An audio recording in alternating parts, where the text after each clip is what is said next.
My name is Doug. I served in the Army and Army Reserve. I served over in Iraq from 2010 through 2011. When I deployed, I went with a bridge building unit. I was a gunner in the turret, also charged with responsibilities of security. I was in the lieutenant's truck. With all the armor that you're wearing, you're very heavy, and bouncing around in the vehicle, whether it's from driving or swerving, bombs, whatever it may be, it does a number on your back.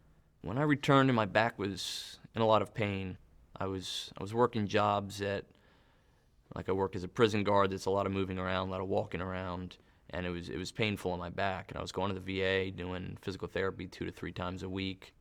I took the anti-inflammatories and medications they had prescribed, and it just wasn't helping. It wasn't doing anything. Without being supervised in medications, a prescribed medication, I ended up taking a medication that was far too powerful than what I needed. And I shouldn't have done that, obviously, but I felt desperate at that time for some kind of pain relief. When I was using the pain meds, I actually ended up getting a divorce. I was embarrassed of my use of it. I was sneaking around. I was spending so much money on these things, and eventually she got tired of it. I went to a private doctor. In less than a month, he decided to make a procedure called radio frequency ablation, which was a quick 20-minute procedure, and it took care of 90% of my pain, I'd say. So after that procedure was done, I said, great, I don't need any more pain medications. I threw them away. The next day, I got incredibly sick, and I realized, man, obviously I have a dependency issue if I'm getting this sick off of it. I tried cold turkey going through the withdrawals, and it was just, I couldn't do it. So I continued taking the medications. My relationship with my parents, they were very supportive of me, but still at the same time, I was asking them for money just to cover rent, and they asked where all the money goes, and I make up some story to tell them about where the money goes, and they knew where it was going.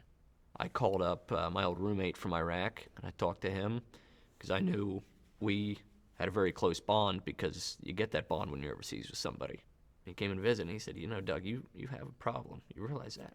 At first I didn't acknowledge it, but once I saw it and I saw it was a problem and I realized how it was affecting me, I said, yeah, you're right.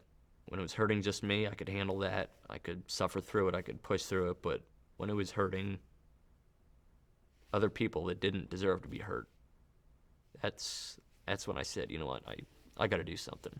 Eventually, he encouraged me to reach out to family or friends closer, somebody that could, be around to help me get the need in my community. And that's exactly what I did. It took about another 6 months, but I was able to find a private doctor that did the Suboxone program that I was able to get into.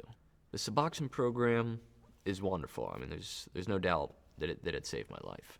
Suboxone is a drug that comes in a little dissolvable strip, like those old breath strips, and you put it under your tongue. It has a narcotic in it, so your body gets the narcotic that it craves, but at the same time, it has a chemical that sticks to your opiate receptors to not let that narcotic in, so you won't get any feelings of euphoria or pain relief.